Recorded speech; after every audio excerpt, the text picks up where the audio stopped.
Chapter 3, Lesson 5. Welcome back.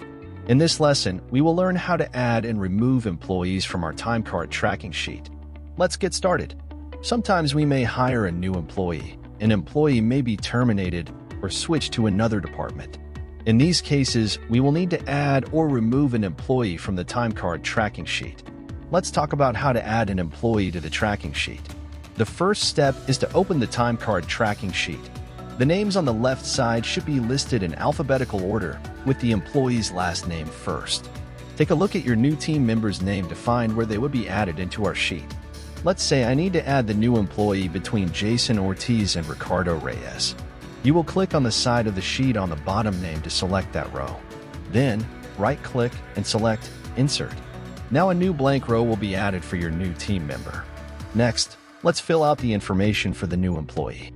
In the first cell, type the employee's last name, comma, then first name. In the second cell, type their employee number. The next question we need to ask is what date they started or are starting work.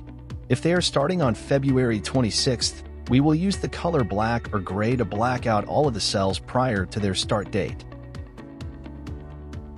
Next, clear the colors of all of the cells in their row.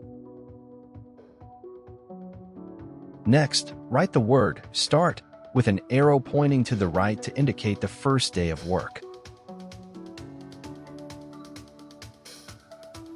The first clear cell will be their first day of work. Now, what about if we need to remove an employee from our tracking sheet?